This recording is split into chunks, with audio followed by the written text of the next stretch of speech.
Yes, I can. We can.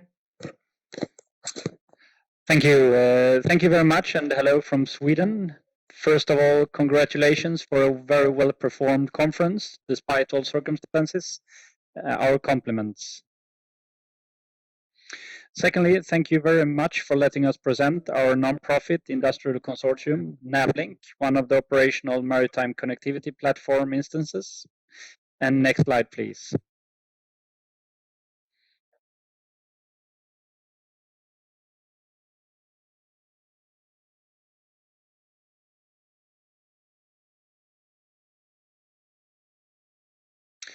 Thank you.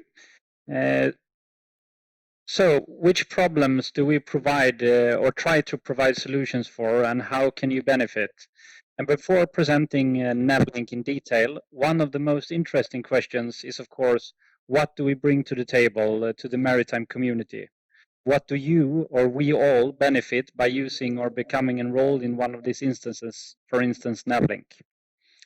We hope that this short video that we will give you a hint of what kind of problems we are actually trying to mitigate, and also show that we have come a long, long way already. Most of you, some of you have already seen this movie. For you, I would like you to reflect of how long we actually have been moving in implementing the solutions. And for you who haven't seen the movie, please don't think we are leaning back. We are actually trying to achieve everything that you will now see. The video is with compliments to the STM project and the Swedish Maritime Authority, and please show the video.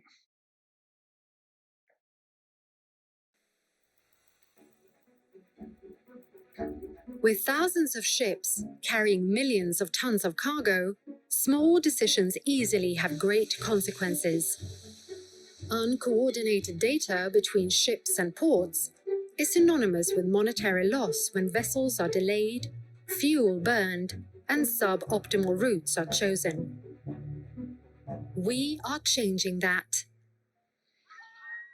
What if we were to develop a solution that radically increased the coordination of information among ships, ports, and shipping companies? What if personnel on board and on shore could base decisions on real-time information? Sea Traffic Management and leading industry partners have developed tomorrow's digital infrastructure for shipping. Through data exchange among selected parties such as ships, service providers and shipping companies, we are creating a new paradigm for maritime information sharing. MS Validator is just about to begin a 13-day journey from New York to Umeå, Sweden. The mate, Anna Carlson, uses the STM route template service to complete the actual route to Umeå. By doing this, she creates a complete plan and avoids replanning at a later stage. In the STM interface, she also decides to whom she wants to share the information.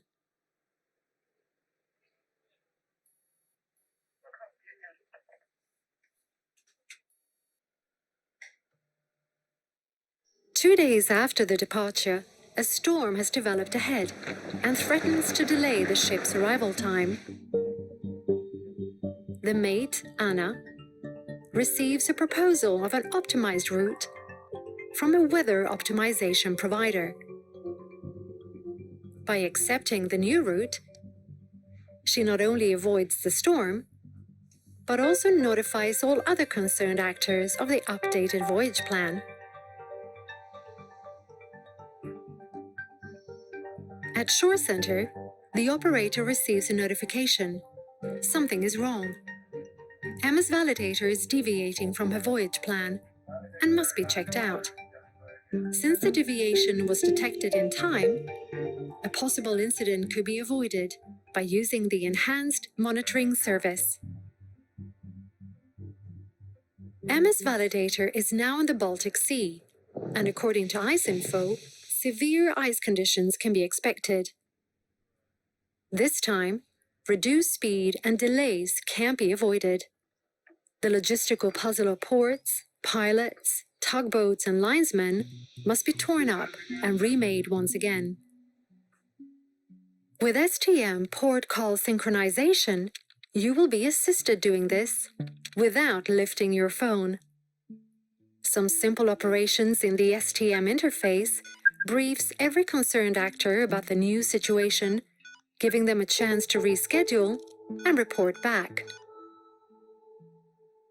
This time, the port proposes an even later arrival time, giving the ship the chance to accept, reduce speed, and save fuel.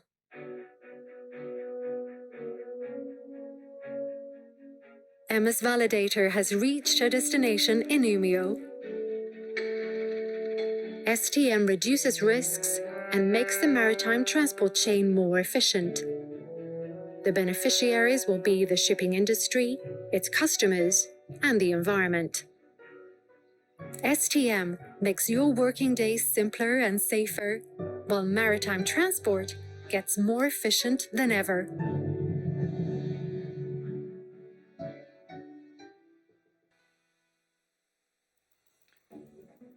Next slide, please. The idea with Navelink as a non-profit industrial consortium is to move from governmental or organizational financed projects to a self-sustained non-profit industrial-driven consortium. If the market, we, the maritime community, would like this connectivity to be established and up and running, we need to find a model of how to make this work. Also, from an economical point of view, how to run this and govern these systems. And we have now tried to set up one. Next slide, please. So what is it actually that Navelink do provide? What do we provide for the maritime community? We provide a trusted infrastructure by making sure that only the vetted and allowed enroll organizations to use this system, and by handing out certificates, we make sure that those who would like to exchange information can trust each other, knowing who is who. We also make sure that within the infrastructure, all services provided by the maritime community can be weather information services, port call optimizations, or whatever, meets the global agreed standards, meaning that they are interoperable. We give all kinds of supports and development help, and we also have been asked to develop a payment service to those who would like to have their services being paid for. In short, you can almost, and it's almost a correct version of what we are providing. Imagine your smartphone. There is an app store. To get into the app store, you need to have a user ID. We provide that. All apps inside the App Store needs to communicate with each other and have certain standards. We make sure that before entering this community or App Store, all meets the correct standards. And we, of course, we also help you with all support functions that you need to make this happen. Next slide, please. Our history is both long and short. Going from a project-based concept developed to a non-profit industry consortium took time, starting more than 10 years ago. But in last December in 2019, 3 companies, Kongsberg, Saab, and Wärtsilä, agreed upon forming the Navelink non-profit industrial consortium. At the same time, Kitack, a 100% owned Saab company, was tasked to govern the organization, and the Swedish Maritime Administration joined as lead body of all these European Union STM projects. Why was Kitack chosen? Of course, for several reasons. 2 of them for the knowledge of the cybersecurity area, which is of highest concern, and also from the very long experience of the same type of development from the air industry into the maritime industry. In January 2020, Navelink joined the Maritime Connectivity Consortium, as the Navelink is based on the Maritime Connectivity Platform, MCP. And since the 1st of April, we have had several new organizations enrolling, and the latest one announcing that they will use the STM was AMSA. And as STM is using Navelink as the platform, we are very proud of helping AMSA in their development. Next slide, please.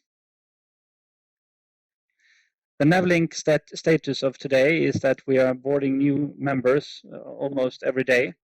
We have 3 external environments up and running, both for development, testing, and operational mode. And we have all kinds of supporting forums up and running, including the Navelink Developer Forum. And we are also preparing to release the new software for the next coming month. Next slide, please. As when you are choosing your cell phone or anything else you're buying on the internet, you can use different levels of service.